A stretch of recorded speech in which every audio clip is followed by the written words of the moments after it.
지금부터 무슨 얘기를 할 거냐면 파과 이야기를 할 겁니다. 정말 인정하기 싫지만 파과 과몰입이 3주째 가시질 않아서 이제 좀 놓아주고자 파과 필리버스터를 찍어보려고 하는데요. 사실 제가 이게 대본 아닌 대본을 써놨어요. 근데 그 대본을 결국엔 제가 보려고 적어놨던 거기 때문에 말투가 오락가락하다는 점 일단 미리 죄송하고요. 이 영상은 파과의 소설 및 영화 스포일러를 포함하고 있습니다.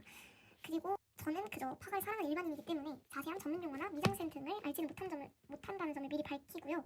그리고 플러스 제 기억력에 의존해서 기록한 것이만큼 정확하지 않은 정보가 많을 수도 있다는 점 참고해 주시길 바랍니다. 그러면 지금부터 시작해보도록 하겠습니다. 파과에는 주요 인물로 총 4명이 등장합니다. 이제부터 이 주요 인물 4명을 이 아이들로 설명을 해볼 건데요. 일단 첫 번째, 조각입니다. 조각은 60대 여성 킬러고요. 레전드이자 대모님입니다. 민설아에서 손톱이 되고 손톱에서 조각이 되는 인물이라고 알아두시면 될 것 같아요. 다음 얘는 투우입니다. 30대 남성 킬러이고요. 이해할 수 없는 행동 이유는 그 정신연령 때문입니다.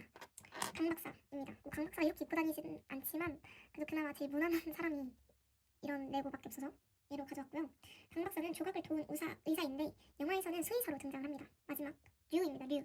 조각을 킬러로 키운 1세대 방역업자입니다. 그리고 강아지가 있습니다.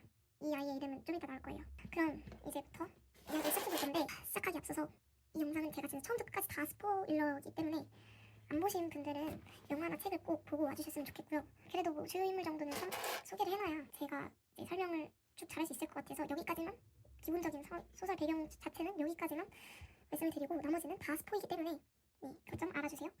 제가 이제 이 영화를 처음부터 끝까지 시간 순서대로 쭉 말을 할 건데 그거를 말하기 앞서서 먼저 제 감상평 후기를 알려드리도록 하겠습니다.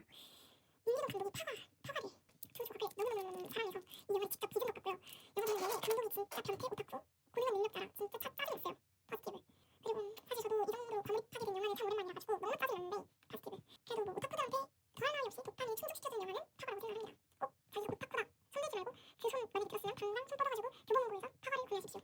일단 저는 이 책을 다 읽자마자 영화를 보러 간 케이스인데 영화를 보는 내내 소리를 지르고 싶었거든요. 왜냐면 진짜 미쳤으니까. 적당히 미치라 했지. 그 영화 보고 집에 오자마자 일기장에다가 미친 영화, 미친 책, 매니아 2의 짝다른 일대기라고 적었어요. 구명모 작가님 진짜 리스펙하고요. 이거 다 보고 나서 조각 언니를 롤모델로 삼았는데 일단 내가 합준하고 제이쓰고 수련은 여자분들이 득실거리는 세계관이 어떻게 참아요? 참을 수가 없지. 그리고 뭐 파가 다 보면은 OST 김성철이 아니라 투어가 부르는 OST가 나오면서 크레딧이 쭉 올라왔는데 보다 보면 진짜 정신이 걸려서 눈물이 뚝뚝 흐르거든요. 머리 기어 뜯으면서 배우 하는데 그게 너무 좋고 나는 또 다이아리고 책을 펼치고 그냥 뭐 솔직히 기적 사고로 말을 하자면 한 줄평 그냥 말을 하세요. 이런데 투어가 갑자기 냅다가지고 쉽지 않은 이 난리를 치느라 파국으로 합니다. 솔직히 뭐 투어한테 이러면 정말 미안하지만 그냥 이해했어요. 진짜로 투어는 그냥 애새끼고요. 어린애가 아니라 애새끼라는 단어가 어울리는 아니라 이 단어가 좀 폭력적이고 부정적이라 뭐 조금 미안하긴 하지만 그래도 그냥 애새끼 그 자체라서 다른 단어로 뭐 형용할 수가 없는 그런 캐릭터입니다. 이 책에서 가장 정신 나갈 것 같은 장면을 소개해주고 싶은데 그러려면 너무 제가 오타쿠력을 발산할 것 같아서 참을 거고요. 일단 이 모든 사실 처음부터 말하면서 하나하나 뜯어보고 싶은데 영화 소설은 조금 다르거든요. 그래서 이 영상에서는 일단은 주로 영화의 배경을 말할 거고 맨 마지막에는 소설에서 제가 좋아하는 포인트를 짚어드릴 거예요. 그럼 시작해볼게요. 민설아가 손톱이 됩니다. 왜? 민설아가 식모살이로 살아가다가 쓸모없는 년이라고 욕만 처먹고 쫓겨나서 눈 오는 날에 길바닥에 쓰러져요. 근데 류와 그의 아내가 지나가다가 그녀를 발견하고 그 자신들의 식당에서 일하는 대신에 숙식을 제공하기로 해요. 그래서 설아에게는 류와 조라는 가족같은 존재가 생기게 됩니다. 조는 류의 아내예요. 그러던 중에 그 식당에 자주 오던 미군들 중 한 명이 식당에 혼자 있던 설아를 성폭행하려고 합니다. 그래서 설아가 저항하던 중에 그 미군을 어린 16살의 나이에 혼자 죽여요. 진짜 대단하죠? 그렇게 난장판이 된 식당을 보게 된 류는 설아에게 재능이 있음을 알아보고 그녀에게 손톱이라는 킬러명을 지어주고서 본격적으로 그녀를 킬러로 키우게 됩니다. 그러니까 류는 원래 설아한테 자기 본업을 알려주지 않고 엄청 자주 출장을 왔다 갔다 하곤 했는데 알고 보니까 그는 방역을 한다면서 벌레만도 못한 새끼들을 다 죽이고 다니던 킬러였던 거죠. 그렇게 손톱은 류와 유사 가족이 되고 이제 류에게 킬러 생정을 배우는 과정에서 류와 조 모두에게 감사함과 사모 존경이라는 뭐 감정을 느껴요. 뭐 이건 정이 아니라 사랑이라는 뭐 감정 카테고리 안에 들어가는 것 같습니다. 한편 류와 손톱은 함께 막 방역을 다니면서 자주 집을 비우게 되는데 어느 날 방역을 끝내고 집에 돌아오자 조와 그의 자식이 모두 죽어있는 것을 발견하게 됩니다. 왜냐면 하도 살인을 하고 다녀서 개빡친 나쁜 놈들이 보복하려고 류의 가족들을 다 죽은 거예요. 그 사건 이후로 류는 손톱에게 지켜야 할 건 이제 만들지 말자라고 말합니다. 아무튼 그러다가 큰 조직 때문에 류는 방역 과정에서 죽고 손톱은 개빡쳐서 28대 1로 나머지 깡패 새끼들을 다 죽이고 신성방역을 레전드를 해요. 신성방역은 아까 말한 그 류가 세운 방역업체의 이름입니다. 아마 그 과정에서 이제 조각으로 킬러명을 바꾸게 된 것 같은데 조각은 짐승의 발톱이라는 뜻도 있거든요. 그래서 아마 손톱의 업그레이드 버전으로 지은 이름이 아닐까 싶습니다. 다음 손톱과 도영이가 만난 도영이의 첫 만남입니다. 도영이가 누구냐면 문명이거든요. 때는 바야흐로 조각이 손톱으로 활동하던 합중마 시절에 도영이 아빠가 사채업자여가지고 도영이 아빠를 죽이기 위해서 도영이네 집 가정주부로 위장 취업을 해요. 손톱이. 도영이는 한참 어린 사춘기 남자아이고 도영이 애비는 사채업자인 것도 모자라서 도영이 맨날 패는 가정폭력범. 심지어 도영이가 심한 꽃가루 알레르기가 있는데도 집 마당에서 꽃을 계속 키우느라 도영이는 계속 약을 먹어야 돼요. 심지어 그 약은 알약인데 도영이가 애라서 알약을 못 먹거든요. 근데 그때 마침 핫줌마 손톱이 등장합니다. 솔직히 여기서부터 소년 도영이의 마음은 두근거렸을 거예요. 민규동이 먼저 말했습니다. 도영이가 느낀 감정은 모성이가 아니라 이성이었다고. 아무튼 뭐 손톱은 임무를 완료했어요. 즉 도영이 애비 뚝배기 깨서 죽였다는 뜻. 근데 그걸 도영이가 봄. 근데 도영이가 손톱한테 뭐라고 했게? 저도 따라가면 안 돼요? 너무 간절하고 절박하게 말했는데 손톱이 그냥 응아니야? 응아니야? 하고 그냥 뭔 궤도처럼 발코니에서 이렇게 뛰어내려서 사라짐. 근데 도영이 이제 억상 무너지는 거야. 아니, 근데 그도 그럴 만한 게 들어봐. 가정폭력범 애들이 죽여준? 야 알약을 못 먹어서 매일 약을 갈아서 줌. 가루약으로. 약 다 먹으면 쓸까봐 사탕 줌. 사탕 쓰레기로 비행기 접어서 날려줌. 같이 게임해줌. 숨길 때 들으라고 테이프 줌. 학교 잘 다녀라고 인사해줌. 자기 전까지 같이 손잡아주고 지워줌 등. 손톱이 너무 유지였습니다. 그리고 이건 뭐 비하인드긴 하지만 도영이가 꽃 알레르기도 심하지만 복숭아 알레르기도 되게 심했거든요. 근데 이제 도영이가 복숭아를 먹어서 자살 기도를 하는데 이제 그거에서 조각이 살려줍니다. 살려주고 그 다음날 떠난 거예요. 그 다음날 이제 조각이 도영이 애비 죽이고 그냥 떠난 거예요. 자기 생명이 의미니까 이기까지 얼마나 이게 너무 유지였던 거지. 아무튼 그래서 도영이가 같이 해피랜드 가자고 데이트 신청까지 했었거든요. 근데 그냥 손톱이 도먹금 하고 방에서 나감. 근데 그 와중에 갑자기 자기 인생에서 손톱이 사라짐. 그래서 도영이가 도영이 아빠도 죽었고 첫사랑도 사라졌겠다. 레전드 흑화에서 정신병 오고 난리 납니다. 그때부터 도영이의 인생 목표는 손톱 찾기가 돼요.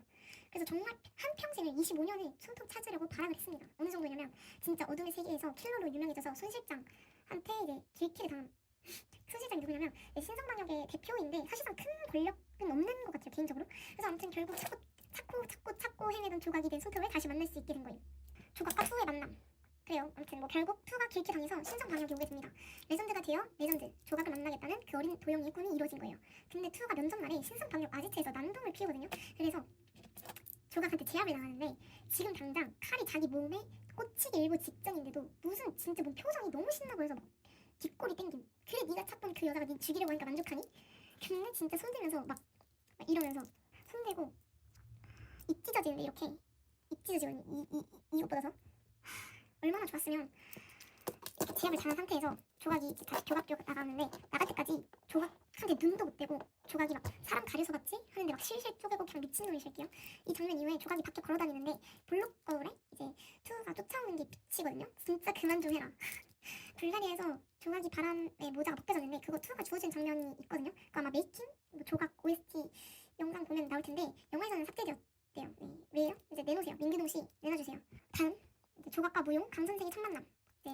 조각과 투의 이야기는 잠시 접어두고 새로운 남자 이야기를 해봅시다. 조각이 길 가던 길에 유기견으로 추정되는 개를 발견해요. 사실 무시하고 집에 갔거든요. 근데 자꾸 생각나서 결국은 그 개를 다시 데리고 동물병원으로 향합니다. 동물병원으로 갔어요. 가서 거기 수의사가 누구냐면 강 선생이에요. 강 선생. 강 선생이 무용이 노견이라서 보호시설 가도 금방 안락사 될 거라면서 조각한테 보호시설에 직접 전화를 해달라고 부탁을 해요. 조각은 차갑게 말하면서도 결국 그 개를 데려다 키웁니다. 좋은 사람 아니긴 짱 좋은 사람이면서. 아무튼 소설에서는 그 개 이름이 조각이 지은 걸로 나오지만 영화에서는 강 선생이 무용이라는 이름을 지어주거든요.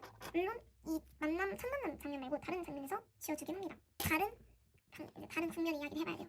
장비의 죽음입니다. 한편 신성방역에는 장비라는 킬러가 있었어요. 이제 그 배우님은 이렇게 생기신 분인데 점점 돈미세판이 되어가는 신성방역에서 조각과 함께 신념을 지키는 몇 안 되는 킬러입니다. 근데 장비가 방역을 하다가 목격자를 남기게 되고 그 결과 장비가 저지른 일이 살인이 막 뉴스에도 나오면서 신성방역은 초비상이 돼요. 그래서 이제 장비를 죽여야 되는데 그 일을 조각이 하기로 했어요. 결국 장비를 찾아낸 조각은 장비와 마지막 혈투를 벌이다가 치명적인 부상을 입고 오히려 장비에게 죽임을 당할 뻔합니다. 근데 그러나 조각을 점점 신뢰하지 않던 손 실장이 투를 등대로 보내거든요. 근데 왜 손 실장이 조각을 안 신뢰하게 됐냐면 레전드긴 해. 근데 너무 나이가 많잖아. 심지어 여자야. 그래가지고 이제 슬슬 이제 뭐 데모님 레전드긴 하지. 근데 뭐 나 옆에 장사 있어? 이러면서 신뢰를 점점 하지 않게 돼서 등대로 투를 보낸 거예요. 그래서 조각은 투 덕분에 위기를 넘기게 됩니다. 근데 투 이 자식이 조각을 도와주기만 하면 될 걸 갖다가 자꾸 긁어요. 왜냐면 자기한테는 조각이 진짜 레전드, 전설, 롤모델, 뮤즈, 위인인데 약한 모습을 보이니까 낯설기도 하고 응원해주고 싶었던 거임. 그래서 펫으로서 긁어주면 조각이 다시 각성할 줄 알았나 봐. 가정교육을 독학해서 응원하는 법을 잘못 배운 거야 얘가. 아무튼 장비는 결국 죽이기를 망설이는 조각의 칼을 직접 집어서 자신의 가슴에 막 찔러서 장비가 죽게 돼요. 조각은 큰 부상을 입기도 했고 네, 손 실장이 등대를 보내서 자존심도 상한 상태예요. 근데 피를 너무 많이 흘린 거야. 그래서 제정신이 아닌데 운전을 하다가 또 이제 가야 될 거 아니야? 또 살인을 했으니까 이제 집 돌아가는 길에 운전을 하다가 피를 너무 많이 흘려서 제정신이 아닌 상태에서 정신을 잃고 차를 받고 쓰러집니다. 근데 이제 거기 이제 쓰러진 곳이 어디냐? 바로 이제 강 선생이 24시간 동안 하는 동물병원 앞이에요. 다음, 강 선생이 조각을 치료하며 조각의 정체를 알게 됨. 조각이 의식을 잃은 사이에 강 선생은 동물병원에서 조각을 치료합니다. 제가 의료 쪽에 지식이 진짜 전무하지만 동물병원에서 사람을 치료해도 되는 건가요? 물론 사람 다 죽이고 다니는 게 말이 안 되긴 하지만 어쨌든 의식을 차린 조각은 당황해서 막고 있던 수에게 병을 깨서 강 선생을 위협합니다.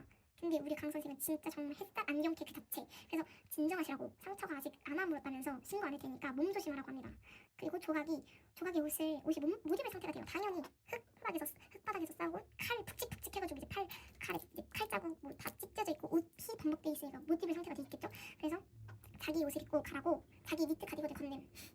조각은 강 선생한테 그 치료를 받으면서 왠지 모를 류에게서 느꼈던 감정을 다시 느끼게 됩니다. 근데 강 선생이 조각의 정체를 어떻게 알았냐면 뭐 조각이 옷 안에 별별 무기를 다 갖고 다니시거든요.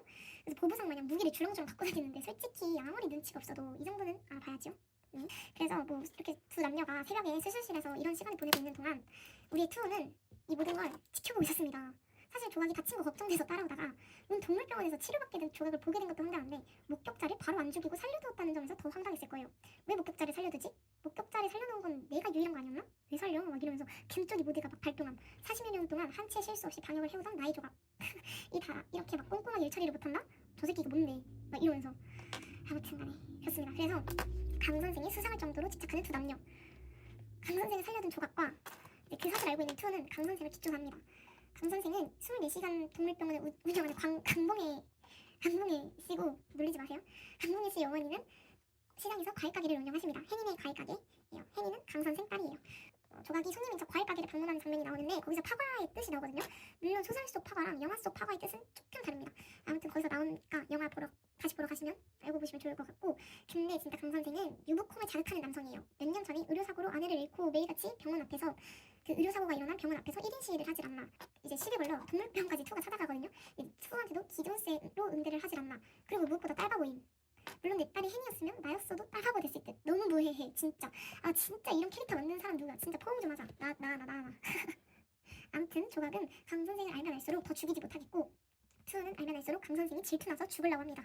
솔직히 내가 투어였어도 나는 사람 다 죽이고 다니는데 강 선생은 동물도 살리고 사람도 살리고 다른 생활 사나이에 뭐 조각에 관심까지 받고 있음. 그러니까 열등감 폭발해서 울고불고 난리치고 싶어졌을 듯. 그래서 조각한테 찾아가서 강 선생 왜 안 죽이냐고 난리침 미친 것.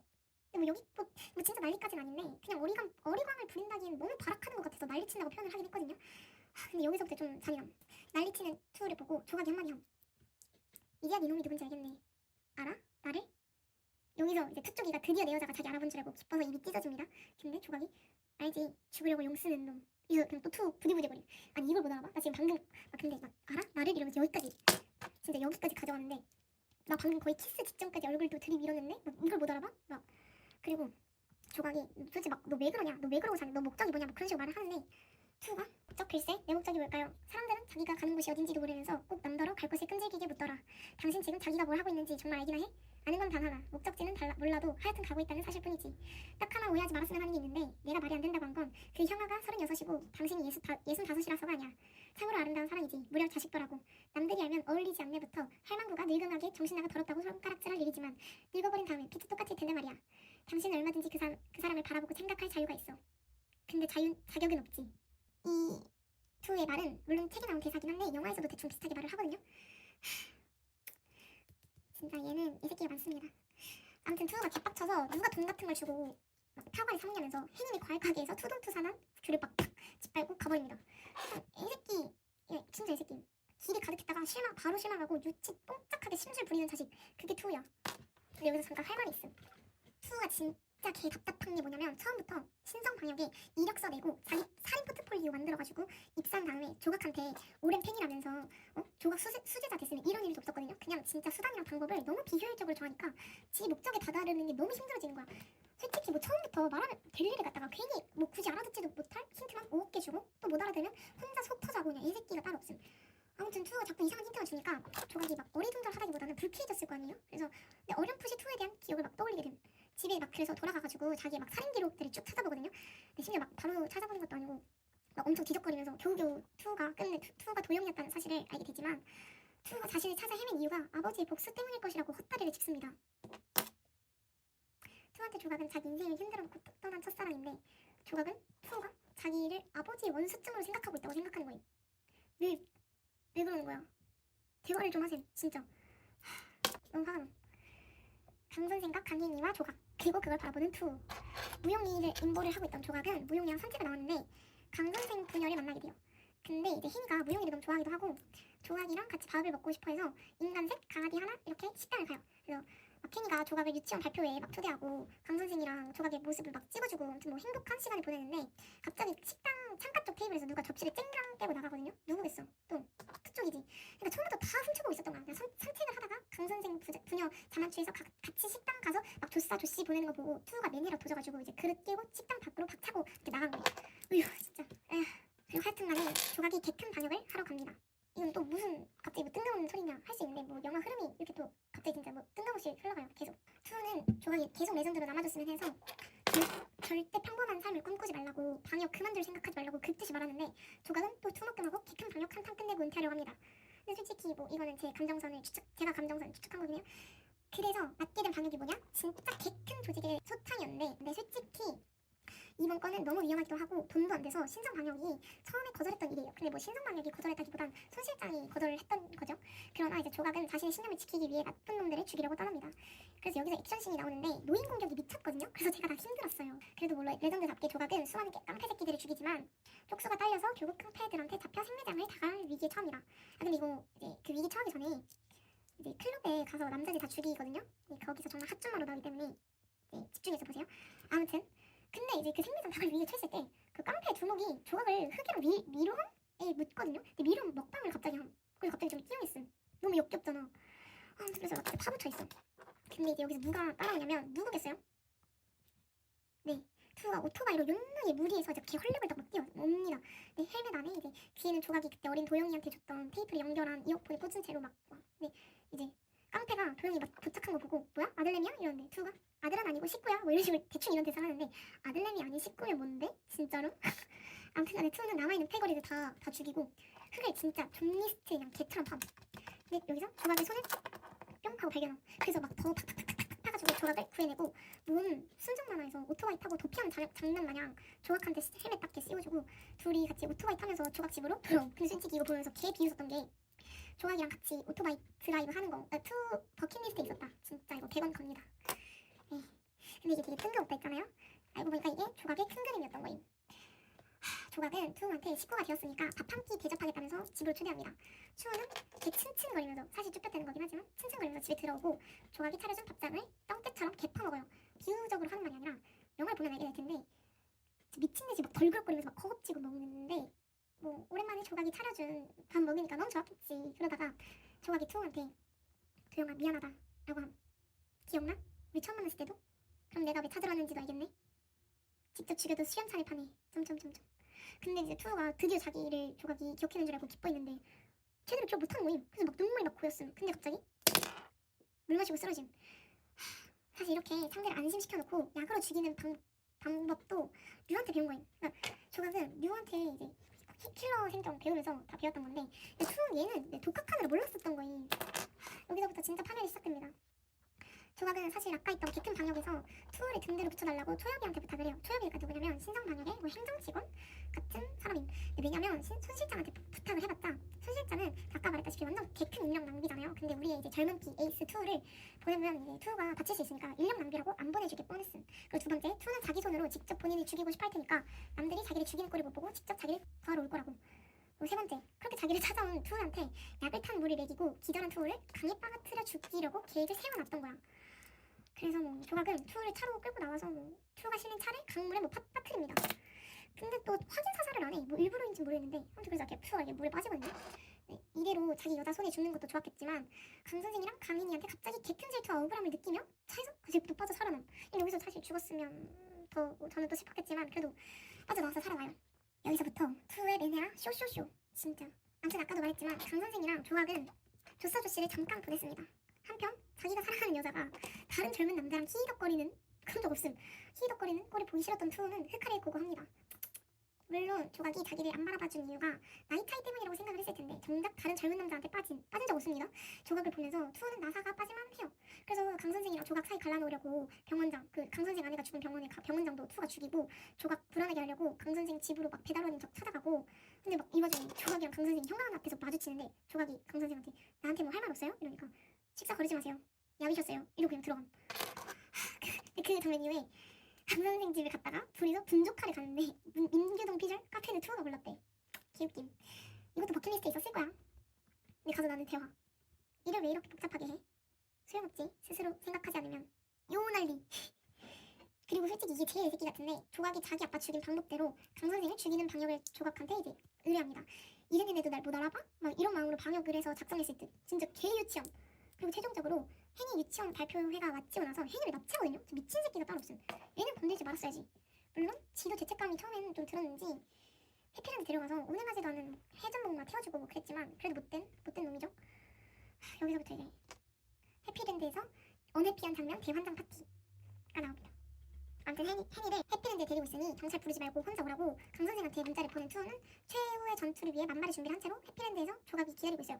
아니 근데 뭔 문자를 강 선생한테 보낸 거 뭐지? 깡 뭐지? 무슨 깡임? 그리고 이 그 해피랜드 장면은 일단 액션이 주가 되는 장면이라 정신이 하나도 없는데 그럼에도 불구하고 정병의 폭죽이 팡팡 파라파라 팡팡팡 하고 터지기 때문에 굉장히 중요한 장면이거든요. 그래서 저는 이 장면 때문에 계속 파과를 보고 싶어요. 여기서부터 진짜 심장 부여잡고 들으세요.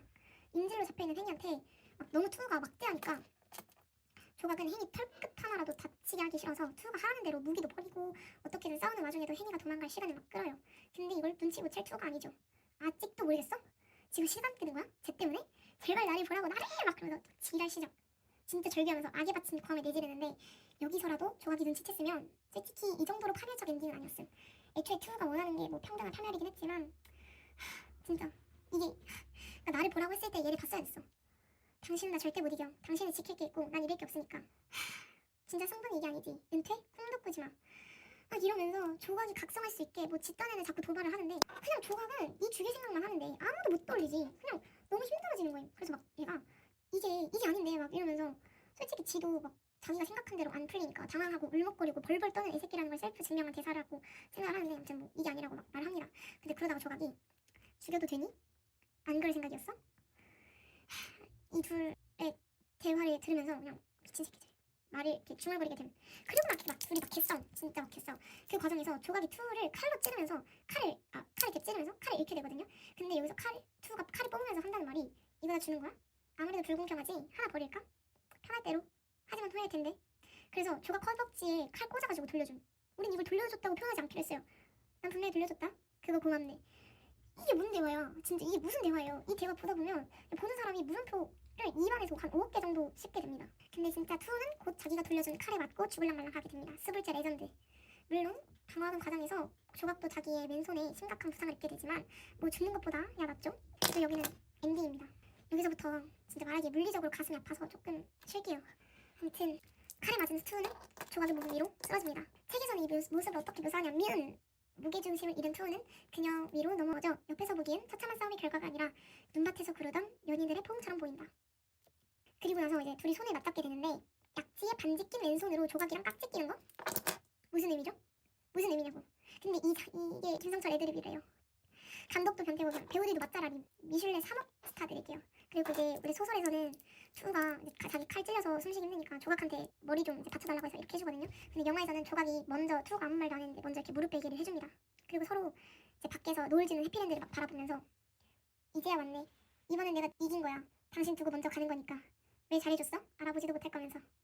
넌 왜 나한테 진작 말하지 않았니? 무서우니까. 기억 못하면 어떡해. 이젠 날 기억나? 그래. 어떡해? 사람이 죽을 때가 되면은 주마등이 켜지는 거거든. 먼저 푹 자. 같이 해피랜드 가면 안 돼요? 그럴까? 거짓말. 대답 안 해놓고. 당신은 아직 죽을 때가 안 왔나 보네. 이게 알약 삼킬 줄은 아니? 미친 거지. 미친 거야. 그냥 아주 그냥 미친 거야. 그쵸? 네, 미친 겁니다. 왜냐면 어릴 적에 투우가 해피랜드 가자는 말에는 대답 안 해놓고 이제는 대답을 다르게 한 걸 보고서 이제 투우가 조각이 자신을 여전히 못 떠올리고 있으면 알아차리고 체념한 거임. 근데 사실 조각은 마침내 기억을 떠올렸지만 마지막 그 질문을 듣지 못한 채 투우는 눈을 감습니다. 진짜 갈등하더라도 이건 듣고 죽어야지. 왜 25년 전이랑 다르게 답답해가지고 아직 죽을 때가 되지 않았다는 생각만 들게 만들고 투우는 죽고 나는 조각은 남고 나도 여기서 이 모든 걸 지켜보고 정병 먹고 또다시 파가를 예매하게 됨. 근데 여기서부터는 못다한 말들 플러스 감독 오피셜을 풀어보도록 하겠습니다. 근데 출처는 민기동 감독님이랑 여러 파가상 트위터리한 분들입니다. 물론 제 생각도 일부 포함되어 있다는 점 알아주세요. 투우는 해피랜드에서 자기가 질 것을 알고 있었다. 즉 죽을 것을 알고 있었다. 그래서 그림 일기에 유서 편지를 쓰고 그림도 그림. 하나 궁금해. 그 사람은 죽어서 당신의 소망이 되었지. 나도 죽으면 당신의 소망이 될 수 있을까? 그리고선 흑과 백이 서로를 껴안고 등을 찌르는 모습을 그리는데 조각품에 안길 수 있는 유일한 이유로 일종의 동반자살을 꿈꿨던 것입니다. 투 입장에선 아무리 노력해봤자 내가 조각품에서 죽는 방식 밖에는 내 마음을 알릴 방법이 없다고 생각했다고 합니다. 그리고 솔직히 차에서 탈출 10가능이었는데 조각이 자기 못 알아봐서 더 이상 살아갈 이유? X 하고 이제 죽을 생각했던 것도 참 투답고 그러다가도 류가 죽어서 조각의 소망이 된 것처럼 자기도 조각 곁에서 죽어가지고 조각의 소망이 되고자 다시 살아난 게 진짜 변태 냄새남. 투가 말하려던 메시지는 거봐 여전히 아름답잖아. 여전히 당신은 최고잖아. 당신은 그렇게 주눅들어서 은퇴할 사람이 아니야. 살아남을 걸 알았어. 말을 하셈. 제발. 그리고 파가 약간 이스터에그로 곳곳에 명화들이 복선으로 나오는데 파가 포스터가 크램트 사랑 오마주한 포스터도 있고 자살한 남자 그림 위에 그림 아래에 있는 소파에 그 그림처럼 누워있는 투라던가 그런 복선이 많이 있습니다. 그리고 파가 다시 보면서 보인 건데 강 선생은 조각에 다친 오른손이 치료해주고 투는 조각에 떨리는 왼손을 끊어냄. 둘이 애정을 표현하는 방식이 다르다는 게 이렇게 해도 보이네 싶었음. 이 고는 트윗 진짜 분업 5,000개 드립니다. 투 인생 요약 메네라주의. 여기서 메네라주의라고 말씀해 주시는데 저는 그냥 읽고 메네라 걸렸어요. 태어남, 부모 이혼, 가정 폭력하는 애비한테 학대 당하면서 큰 조각 첫 만남, 애비 때문에 자살 시도, 조각이 살려줌, 태어나서 처음으로 사람을 느낌, 조각이 죽인 애비 눈앞에서 웃겨, 조각한테 버림받음, 고아원 들어감, 난동 피워서 정신병원 잡혀감, 상상은 갇혀있다 탈출, 할머니 집 입양, 할머니 돌아가심, 이북으로 입양, 차별받고 학대당함, 처음 사람을 죽여봄, 도망, 미국 특수부대 들어감, 용병 생활 후업 기국, 한국에서 온갖 살인 저지르며 조각 찾아다님, 지성관 들어가서 드디어 조각 찾아냄, 조각이 자기 못 알아봄, 조각지만 열심히 쫓아다님, 중년생 킹 질투, 조각 구해줌, 조각이 물발 팍 틀어버림, 살아나와서 힘이 없지, 조각과 대치, 조각 칼에 얻어 죽음. 이게 대체 무슨 삶이에요? 그러니까 이게 무슨 삶이야? 그냥 투 인생 내내 조각한테 미쳐 있었던 거야. 그 단 10여일간 열일간의 그 기억으로 25년을 살았던 거임. 진짜 리스펙한다. 투 일기 내용 이거 일부예요. 너도 나만큼 잘 컸구나라는 한마디만 해줘. 난 아무리 노력해도 부족해. 그런 거지? 왜 왔냐고? 용서해주고 싶으니까. 당신은 너무 아름다워. 눈이 부셔. 뭐 소녀시대인 줄? 평등한 파멸. 그리고 이거는 진짜 레전드 모음인데 이거 꼭 탈에 처음부터 끝까지 읽어보셨으면 좋겠는데 저는 그 중에서 진짜 레전드만 모아서 가져왔어요. 투는 처음부터 조각을 이성으로 본 건가요? 라는 질문에 그렇지 않을까요? 라고 대답한 민규동. 투 아빠, 방역 원래 수면제로 부자를 모두 죽이는 계획이었는데 계획이 바뀜.